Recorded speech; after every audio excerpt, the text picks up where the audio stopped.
Konnichiwa from Mike's Organic Cafe. Today we're making a Japanese dish with salmon because it's the only fish I got, but why not use other types of fish anyway? And I'm adding a few minor alterations because I'm not using processed chemicals like maltodextrin to cheat. I'm using healthy, nutritious organic ingredients and it won't hurt your health, and every bite makes you feel like you're in Japan. Gather the following ingredients: salmon, de-skinned, but we'll use it in the end. I'll show you how to make it like a salty chip, it's so good. A quarter cup onion powder, a splash of sea salt, and whatever herbs you like. Butter chicken is good too, or if you like spicy fish balls, add chili. And cheese to help it bind. For the batter, 1 2/3 of a cup unbleached white baker's flour, 2 large eggs, 1 teaspoon sea salt, and water as needed to make it liquidy so it's sticky. Sauce recipe for the topping: 2 large egg yolks at room temperature, 1½ tablespoon apple cider vinegar, 1 teaspoon of Dijon mustard, half a teaspoon of sea salt, half a cup olive oil, 2 teaspoons freshly squeezed lemon juice. I'm using ketchup and chili to give it that red color, and spice. Step 1. First, de-skin the salmon, then boil it in salt water on low temperature until it turns light pink. Step 2. Make the sauce and place it in a piping bag so it's ready for later.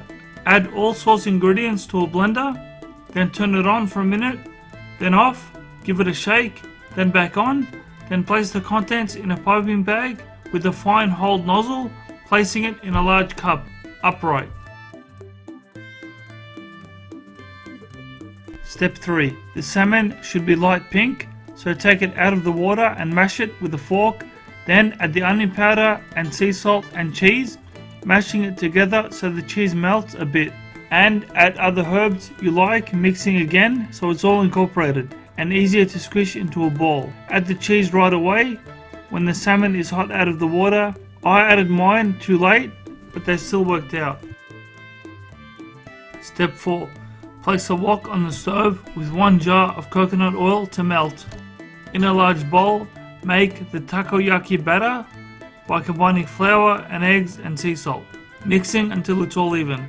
Note the thickness of the batter should be similar to a cream soup and is on the thinner side, so pour in a bit of water at a time, mixing to thin it out.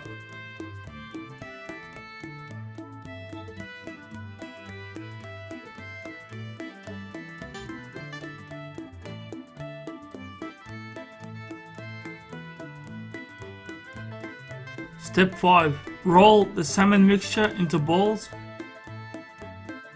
Try to make them all even sizes, then dip in the batter. Then, using a spoon, coat the top of the fish balls. Then drip any excess batter and transfer them to the coconut oil and grab a plate with a paper towel.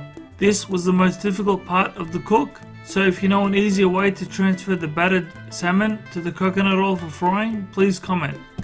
Mine weren't coated evenly enough, but I think I did a good job as a home chef, but with your help, I'll do better next time. Yatta! Step 6. Dip the takoyaki in for 3 to 4 minutes until they're brown on the outside. Then flip them over to make sure the whole ball is coated. Then remove with a large strainer utensil, placing them on a plate with a paper towel to soak up any excess coconut oil, and drying them up slightly. You don't want a drippy takoyaki, we want the sauce to stick. Step 8. Now for the leftover salmon skins, sprinkle them with sea salt and place in the coconut oil for a few minutes. Then take them out and place them on a fresh paper towel. When they cool, they'll crisp up like a chip.